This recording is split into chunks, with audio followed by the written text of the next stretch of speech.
J'ai été formé pilote de chasse dans l'armée de l'air et de l'espace, mais à Tours, donc je ne suis pas allé à Cazaux. Et par contre, je fais partie de DGA Essai en vol. Il y a 2 centres d'essai en France, il y en a un à Cazaux et un à Istres. Moi, je travaille dans l'équipe Rafale à Istres, mais je collabore souvent et je viens souvent ici au centre d'essai en vol de Cazaux pour travailler avec les équipes casalines qui sont plus spécialisées sur la partie capteur et armement. C'est une passion, c'est quelque chose qui est très important pour moi. La plongée sous-marine, j'ai essayé de le maintenir tout le long de mon parcours professionnel en ayant une expérience professionnelle à la COMEX et puis ensuite en continuant à plonger dès que je peux. Je pense qu'il y a vraiment des similitudes en termes d'approche entre le monde aéronautique et le monde de la plongée sous-marine. C'est 2 environnements extrêmes, c'est 2 environnements qui nécessitent du travail en équipe, qui nécessitent de la gestion du risque et je pense qu'on a beaucoup à apprendre, ces 2 environnements ont beaucoup à apprendre l'un de l'autre.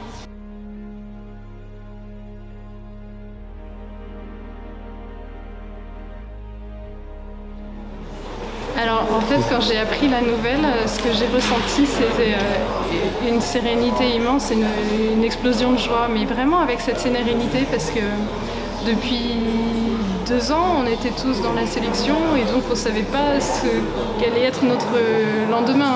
Et là, ça y est, quelque part, c'est le début de l'aventure.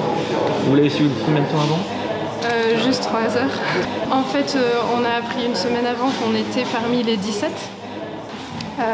Et juste 3 heures avant, on a appris qui était de carrière ou de réserve.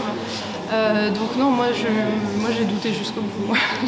Jusqu'au bout parce que c'est jamais trop mon style d'avoir trop confiance, mais c'est ce qui m'a porté un petit peu de jamais avoir trop confiance. C'est ce qui m'a poussé à apprendre des nouvelles choses, à acquérir des nouvelles compétences et jusqu'au bout d'essayer de donner le meilleur de moi-même.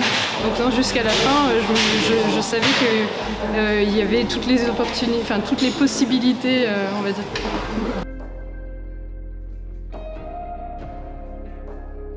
Du coup, le processus de sélection, donc c'était en 6 étapes. La première, c'était une sélection sur dossier. Ça a démarré il y a 1 an et demi, donc il fallait envoyer un CV, une lettre de motivation, répondre à quelques questions en ligne. Après cette étape, les 22 500 candidats ont été réduits à environ 1300 candidats qui ont fait une étape de sélection sur des tests psychotechniques. Donc c'est des tests assez proches de ce qui se passe dans les écoles de pilotage, assez proches aussi des tests de QI avec de la mémoire, du calcul mental, etc. Ça a permis de réduire à 400 candidats qui ensuite ont fait une étape de sélection psychologique. Donc là, on a fait des exercices de groupe, on a évalué notre capacité à travailler avec d'autres personnes, à garder notre calme, à être stable psychologiquement. Ensuite, on a eu les tests médicaux. Donc ça, c'est des tests approfondis pour vérifier que d'un point de vue médical, on est apte à participer à des missions spatiales. Et ensuite, on a eu différents tours d'entretien où là, on nous a évalué sur notre capacité à répondre à des questions, sur la solidité de notre motivation, sur notre capacité de nous projeter dans ce métier qui est quand même particulier. Et ça, jusqu'à la fin, ça s'est terminé avec un entretien avec le directeur général, la 6e étape, juste avant le résultat que vous connaissez. Je pense que dans tout le processus de sélection, ce qui a été le plus difficile pour moi, c'est la partie médicale. Parce que clairement, on arrive à la sélection, pendant 1 semaine, on passe tout un tas d'examens physiologiques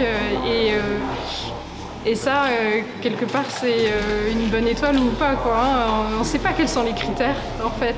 Et ça a été très éprouvant parce que c'était 1 semaine où on enchaînait les examens et c'était une semaine éprouvante. Je pense que l'étape qui est la plus difficile à vivre, c'est vraiment l'étape médicale, parce que c'est celle qui est en fait sur laquelle vous avez le moins de prise. Et tout le long de cette sélection, j'ai rencontré des gens qui sont qui étaient d'une qualité vraiment extraordinaire sur le plan humain, sur le plan technique, sur le plan professionnel. Et il y en a qui donc, du coup, ont été obligés de s'arrêter à cette étape médicale, et c'est quelque chose de très dur, parce que je suis persuadé que certains d'entre eux, ils auraient tout à fait leur place à mes côtés ou à ma place aujourd'hui, et ça n'a pas été possible pour des raisons médicales, c'est la partie la plus difficile. Là, j'ai été recruté par l'Agence spatiale européenne pour faire partie de la réserve des astronautes de l'ESA.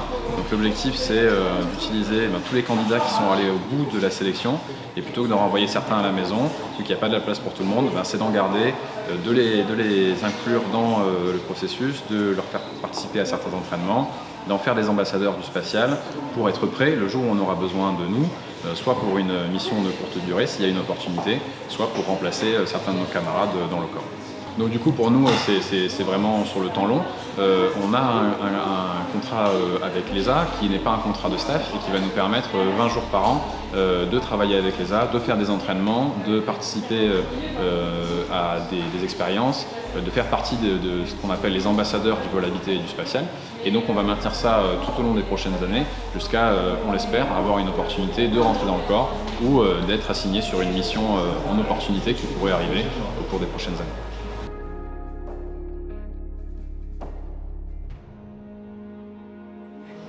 Alors effectivement, mon grand frère et moi, on aime bien se charrier l'un l'autre. Et à chaque fois, oui, c'est dans tes rêves, Sophie, tu ne vas pas y arriver. Et je pense que ni lui ni moi, on y a cru jusqu'au bout. Et donc c'est sans doute le jour de l'annonce qu'il a dû prendre conscience que oui, c'était pas seulement dans tes rêves. Mais moi, c'est pareil, parce que autant j'ai toujours voulu donner le meilleur de moi-même pour y arriver, mais autant croire que ça allait se concrétiser, je me gardais tellement toujours la porte de sortie en me disant oui, ce sera une chance, ce sera la cerise sur le gâteau, mais c'est pas grave si ça n'arrive pas, que voilà, jusqu'au bout, j'ai pas vraiment voulu y croire, sans doute pour me protéger aussi. Oui, il y a beaucoup de figures qui m'ont inspiré. Je me nourris des parcours comme ceux, ça a commencé avec Marie Curie, où là, ça a été un premier déclic en me disant oui, j'ai envie de faire des sciences. Ensuite, il y a eu tous les explorateurs, mais que ce soit des explorateurs de l'espace ou même des fonds sous-marins ou maritimes. Il y a eu le déclic de voir Claudie Agnuret voler dans l'espace. Alors ça, pour moi, ça a été un marqueur majeur, on va dire, dans mon évolution. Là, je me suis vraiment identifiée et je me suis dit tiens, elle a réussi à le faire et j'aimerais cheminer vers ça. Alors sans imaginer à l'époque que ça allait pouvoir se faire, hein, parce que c'était juste inimaginable, inatteignable. Et puis au fur et à mesure, brique par brique, step by step, tout s'est fait progressivement, on va dire, dans ce parcours que j'avais envie de tracer.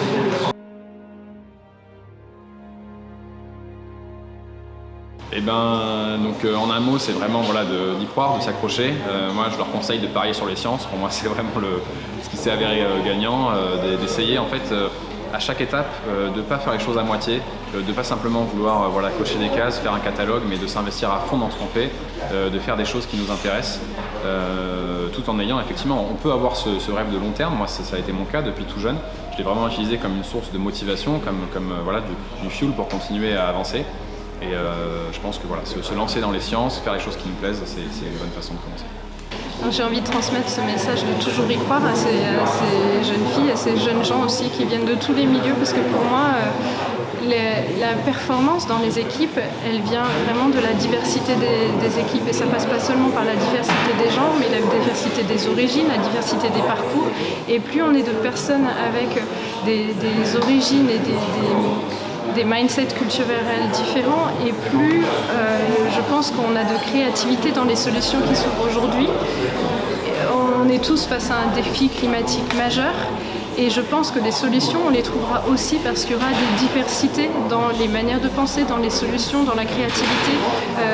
Il y aura autant de choses positives qui sont trouvées grâce aux sciences, grâce aux technologies, mais aussi grâce à d'autres manières de penser. On parle de la sobriété, oui, et c'est très important justement de réunir toutes les intelligences à tous les niveaux pour arriver à résoudre ce défi majeur de l'humanité.